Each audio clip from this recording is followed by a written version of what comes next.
Black Business School. I'm going to give you guys a chance to come into the chat while I let the rest of the tribe know what we're up to and what's keeping us busy today.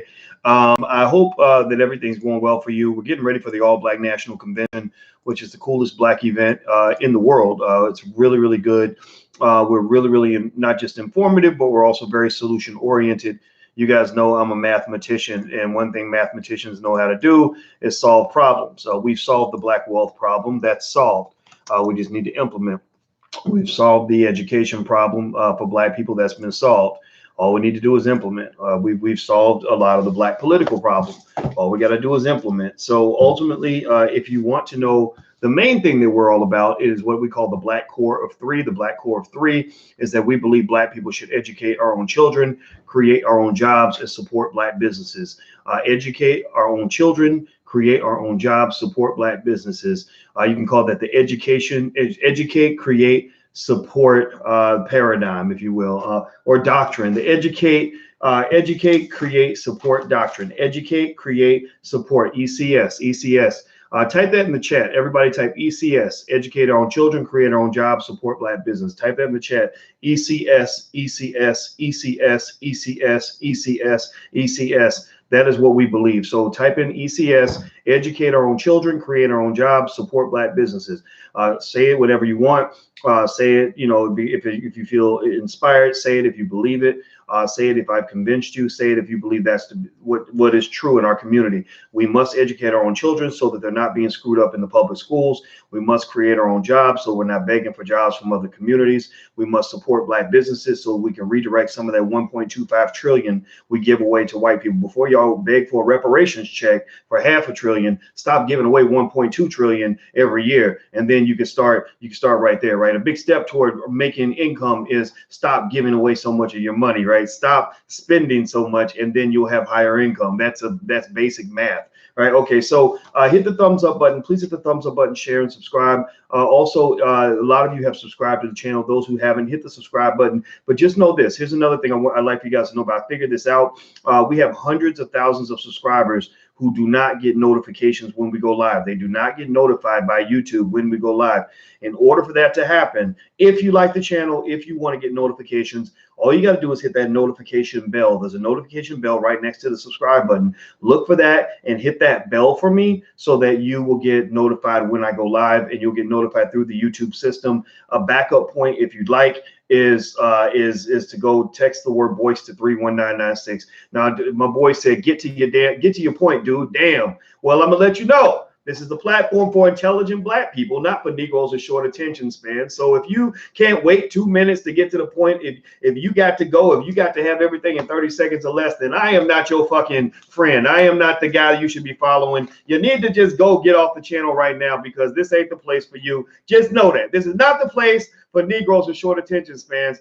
They got plenty of rappers who will rap bullshit to you all day long. Plenty of idiots on TV who will feed you all the dumb shit that you want. You got plenty of people out here that will give you Black retardation in 30 seconds or less.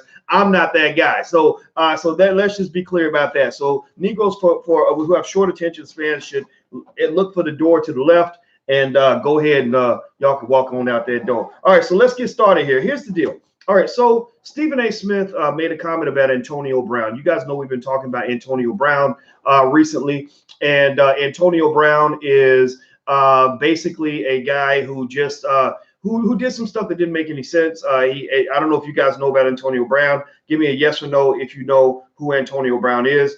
Yes or no. Just give me a yes or no if you've heard the Antonio Brown story. I assume everybody's heard it. Antonio Brown is a guy who went to go play for the Raiders, but then he decided he wanted to go play for the Patriots, and then he threw away $30 million, and then the Patriots gave him money, and so now the Patriots are giving him half of what the Raiders are going to give him, and it looked like he was crazy like a fox. That basically it was his plan all along to pick his own team. The Steelers would not trade him to the Patriots, so he got traded to the Raiders, and then acted a damn fool so that the Raiders would fire him or let him go, release him, whatever you want to call it. So now he gets to play for the Patriots. Now, why is this relevant? Why is this something I'm talking about? Well, for a lot of reasons. There are racial dynamics here. There are dynamics that affect the status of Black men, the thinking of Black men, but also there's a huge economic dynamic in the sense that the NFL has an economic infrastructure that you probably want to understand, and it's just an interesting topic to talk about. And when black people are talking about it, I like to talk about it so we can elevate the conversation in a way that you're not going to see in mainstream media. Now, here's something that got my attention. This is also something you're not going to see in mainstream media.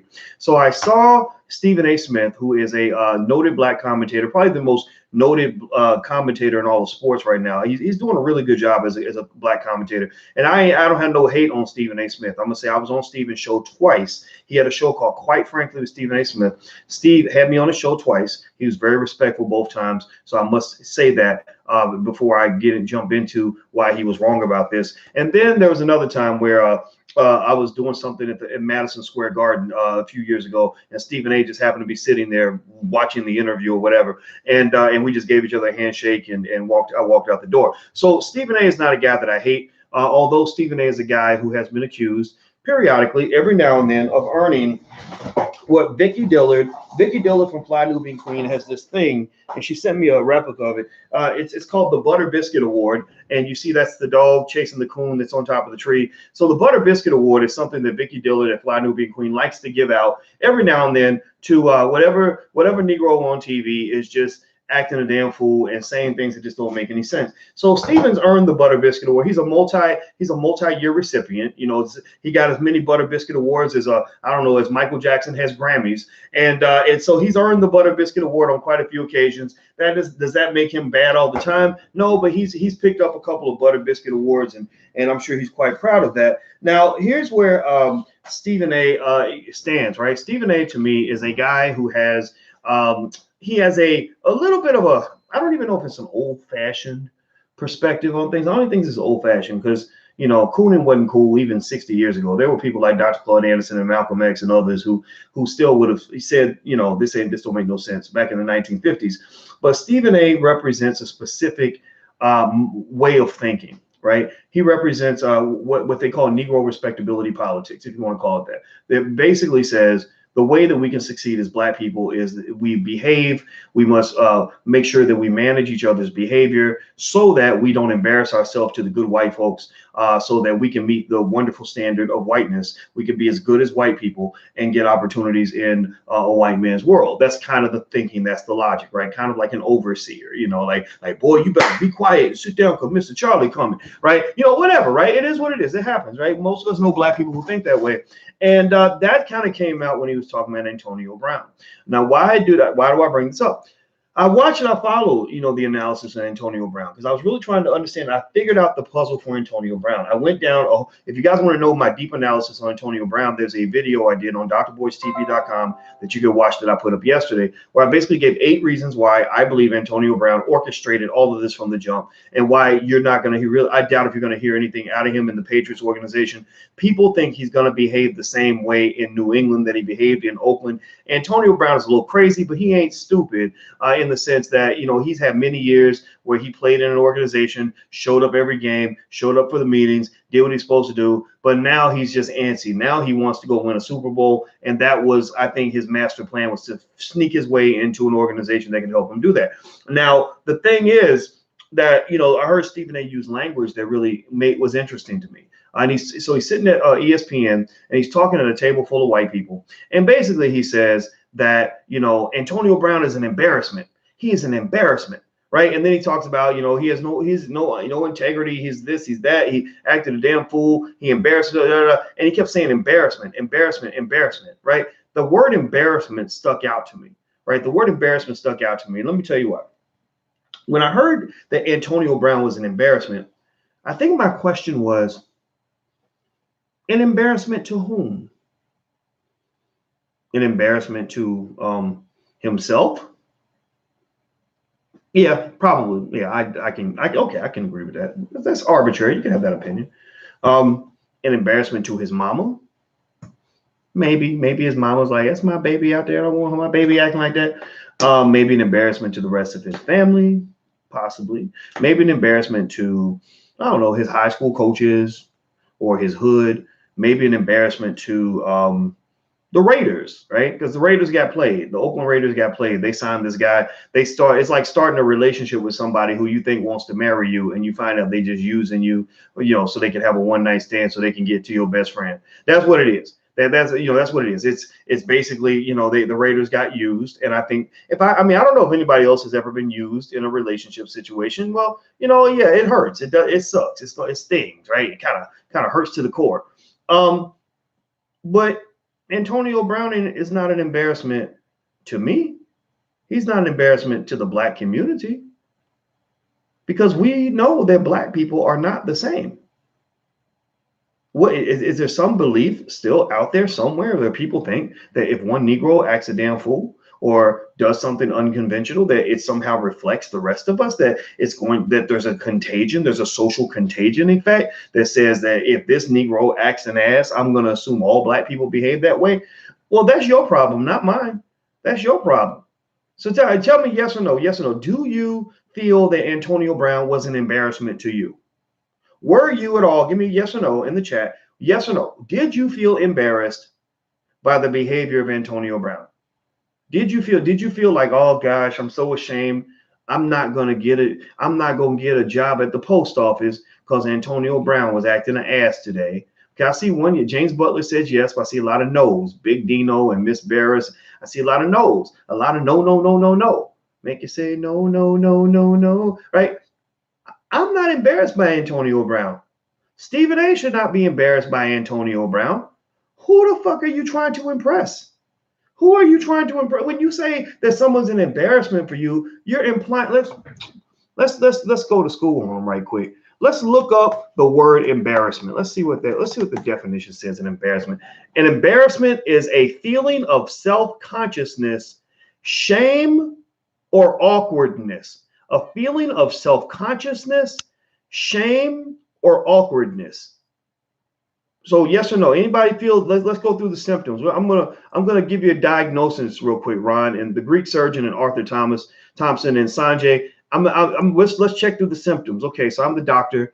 Did you feel when Antonio Brown was on Instagram acting a fool? Did you feel any sense of self-consciousness? Did it make you self-conscious at all? Anybody feel self-conscious? Yes or no? Anybody yes or no? Anybody feel a little like just like people were watching you, like little. Okay, let's go down. Let's see here. Anybody feel shame? We have shame. We have shame for $50. Anybody feel any shame when Antonio Brown was acting a damn fool in Oakland and doing whatever he did? I mean, maybe you thought he was a genius. Maybe you thought he was a fool. I didn't feel any shame. Any awkwardness? Any awkwardness? I didn't feel awkward. I thought it was interesting. I thought, like, damn, he really fucking up his money right now. I hope he's got a plan B. I hope he's got a 401k. I hope that this works out for him. But I didn't feel any shame, embarrassment, or awkwardness when Antonio Brown did what he did. So, Stephen, what are you talking about that he was an embarrassment? An embarrassment for what? What does that mean? Are you communicating somehow that we must all get on the good Negro behavior protocol so white folks won't think badly of us? Like, are you really? I mean, are you really trying to somehow convince us that their ignorance, that the limited vision of a racist white person who doesn't understand Black people are not the same, that somehow that's our fault, that we have to change our behavior to fix that? Am I supposed to call Antonio Brown and say, hey, you're embarrassing all of us, man. You're messing it up for all the Negroes, man. You best stop it, brother. Like, I'm not going to do that. I don't care. That's a 28 to a 31-year-old dude who's doing his thing, doing him. He's doing him. He's doing him. I don't even think that what Antonio Brown did was good or bad. I just thought it was interesting. I thought it was wild. I thought it was, I wouldn't have done it personally. But then again, I also don't know how to be the greatest NFL receiver in the league right now. I don't know how to make 114 catches a season. I've never done that before. I've never signed a $100 million contract. So you got one on me, Antonio. Maybe you're the smart one, because I ain't never signed no $100 million contract. I've never danced in the end zone at the Super Bowl. So maybe Antonio has something figured out. Now, is he not being professional? Well, you can argue that. All it means when people say you're not being professional, it means that there is a protocol. There's a box you must live in. There's a set of behavioral norms and patterns and standards that you must maintain in order to fit into the mainstream of the profession in which you're in. But you know what? Check this out. Rules sometimes are made to be broken. Muhammad Ali was unprofessional like a motherfucker for his own reasons. He was about as unprofessional as Boyce Watkins. I'm talking about myself in the third person. Damn, I sound like Antonio Brown. Let me stop. Let me back up. I have been accused on multiple occasions of being unprofessional. Do you think that when I cuss and I say you need to get your fucking finances together, you think that's professional? No, it's not professional. I have a lot of scholars that say, well, you're not behaving very scholarly, Dr. Watkins. And I'm like, well, fuck you. You're not behaving very professionally, sir. And that's an issue. Well, that's why you sitting in that little job and you making your little money. And I know what it's like to make millions of dollars, which is something that you'll never know. Well, Dr. Watkins, your behavior is quite unconventional. Yeah, well, you know what? I can go to cities around the world I've never been to and be recognized on the street because I've had a massive impact on my community. I've connected with people in a way that most of y'all scholars can't when you're trying to fit inside your little box. So one of the things I did actually learn, and this is to Antonio Brown's credit to a point, even though he does come off like a little bit of a diva to me, I ain't gonna lie, I don't really like it. I'm not totally comfortable with it. But here's the thing, man. One thing I learned for sure, this is game. This is advice. I'm dropping game right now. I'm dropping knowledge. See, this is the knowledge. It's being dropped right now. Here's what I figured out. If you want to get something different, you have to play by a different set of rules. If you want extraordinary outcomes, you must behave in extraordinary and unique ways. If you want something different from what everybody else is getting, you got to do something different from what everybody else is doing. Antonio Brown is not an average football player. He's not a regular dude. Most guys never even get to set foot in the NFL, let alone become the best wide receiver, most freakish wide receiver in the NFL since Randy Moss and Jerry Rice. So you got to be different to do that. Michael Jordan was the greatest basketball player in all of history because Michael Jordan had a very unique, freakishly strange work ethic. He did things on a level. He was a kind of person that was very, very strange. He was not like all the other guys. So part of me, even though I don't like the way Antonio did it and the awkwardness kind of bothered me, one thing I really have learned is that most people that really do something really amazing with their lives, you have a period where you look like a jackass.